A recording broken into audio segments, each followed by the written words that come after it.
Alana, you joined me at the Pokemon World Championships. It was awesome. Yeah, it was really cool. And the battling there was really unique compared to last year because they introduced some new rules for the 2016 season. Yeah, they also had Pokemon Tournament. And Pokemon Tournament. Yeah, so that's was really cool to see, just like in a side room. Yeah, it was much smaller, but the people were just as excited. The competitors were so excited in that room. It was really cool. But yeah, so the pro players who won, so there's 3 divisions, if you don't know, for the Pokemon Championship Series. There's juniors, seniors, and that's like a 3-year, like sort of teens. And then Masters, I think, is usually like 16 and above. It's done by years. But so we're going to be talking about the Masters division. Basically, the TCG was especially crazy, so I think I want to start there. Basically, the winner, the champion for TCG, Shintaro Ito from Japan, won using a card pretty much everybody thought was totally useless. I love when that happens. Yep. Yeah. It's Mega Audino. We have a recap on IGN.com. Joshua Yell is our TCG expert. Basically, that he called it binder trash, which is the term I love. It's like the one that if you get it in your pack of cards, you're like disappointed. Yeah, like, it's like, oh, Exactly. this is my rare? Oh, man. Yeah, if it's your rare, you're like, oh, great. Yep. Now I gotta try that again. Yep. But it's used as like a bookmark that's like, it's all good for. exactly. You can't even trade it. Like, no one would even want it.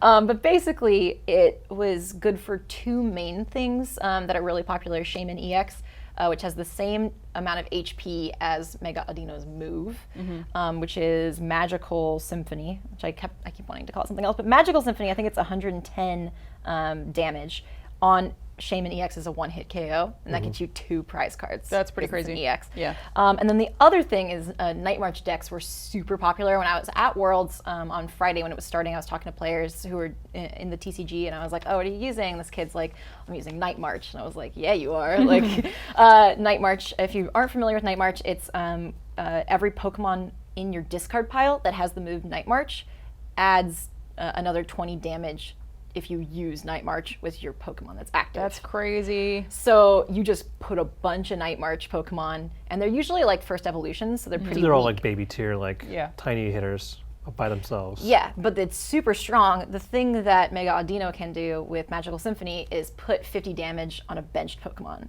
So it could just knock out like a Pumpkaboo really easily, not even out in the field.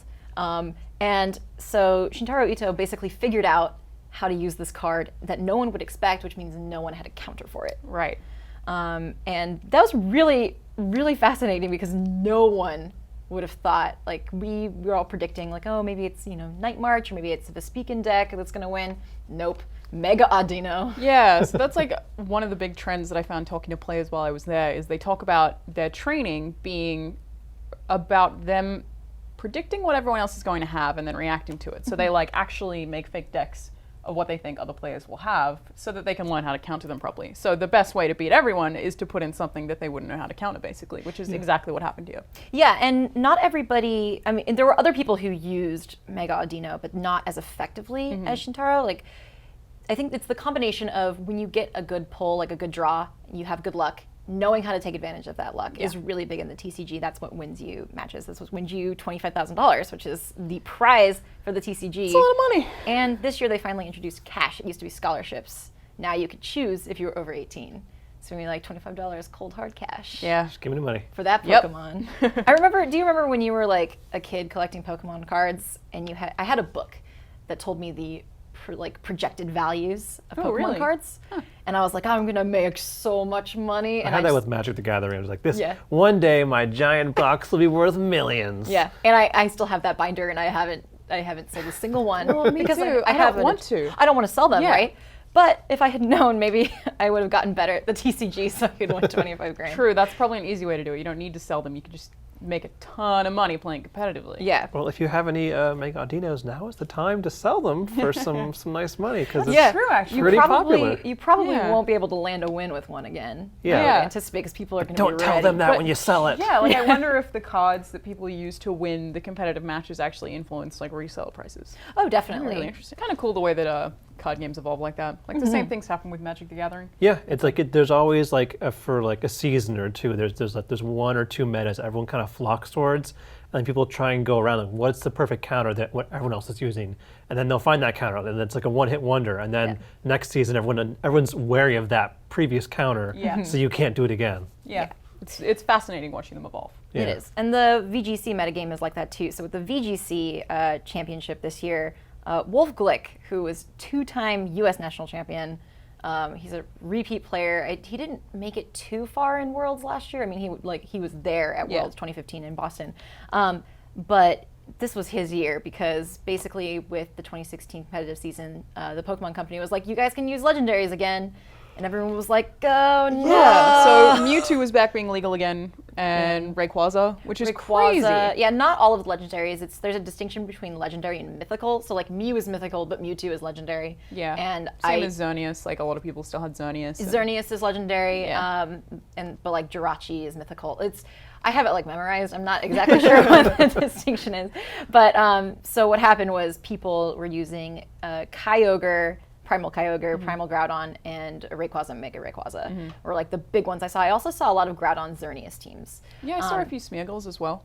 Yeah. Well, as far as legendaries goes, right. a lot of people use Smeargle. Yeah. But what Wolff did is, so basically with the legendaries, Primal Kyogre and Primal Groudon have these weather moves that you need to counter with another abilities that you have to counter with another one of their abilities. Like Rayquaza, Primal Groudon, and Primal Kyogre are like the best counters for each other because you can't use like Sunny Day to counter Kyogre's. I forget. I'm totally blanking on what the ability's called, but the rain.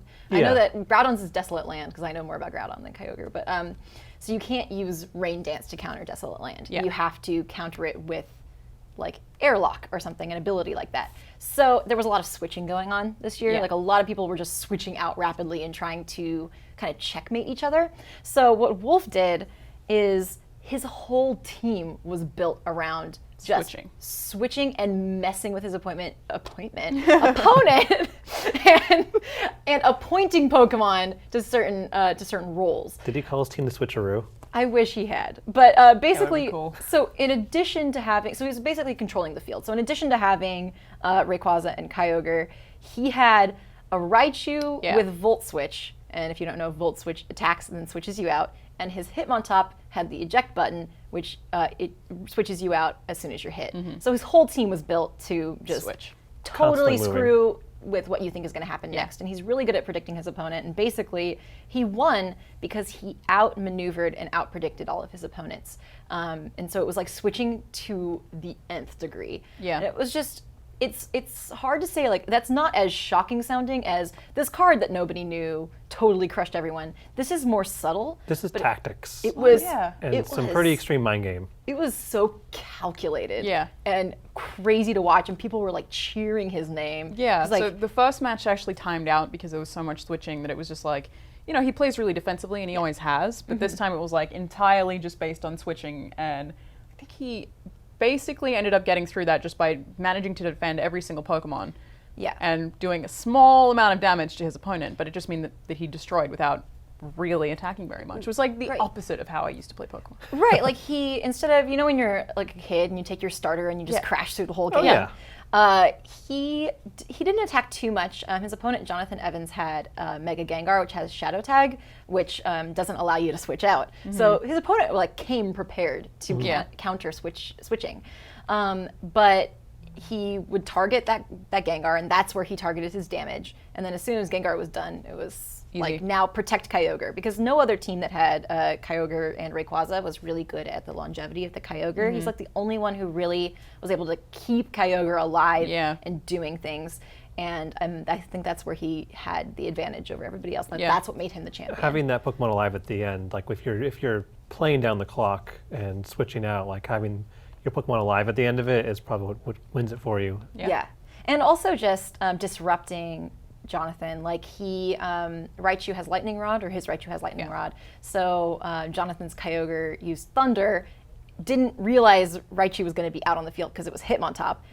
And Wolff, I think it was Hitmontop, and Wolfie calls him back and sends out Raichu, and Jonathan, the look on his face, he just went, like he was like, of course that would have happened. Like he tried to get the Thunder out on Rayquaza and didn't do it. Yeah, I also feel like part of this is a credit to Wolff in that to do that much slow kind of strategy, he would have had to have remained very calm and could trip up other players by like making them get really frustrated because he's doing the same thing. They're always trying to guess what he's going to do next, but because he's really calm and slow about everything, he's actually predicting them before they can figure anything out. And I think that's a huge credit to him. Yeah, he's always 4 turns ahead. He's not the next step ahead. He's turns and turns ahead of you. And especially with the randomness of constantly switching out, you have to know that, okay, my next Pokemon going out is going to get switched back as soon as he gets hit. So I know that the one after that's going to be this Pokemon. And I'm having to like go that far ahead and say like, okay, I know that he's going to do a Thunder. Therefore, by the time this happens, then my Raichu will come out. Yeah, which is, it's just so intense and so awesome. You know, some people think that Pokemon is very simple or for kids, but I love that you can choose just how in-depth you want it to be, and the competitive scene does such a good job of showcasing that. Yeah, definitely. It expands or contracts to your desired difficulty.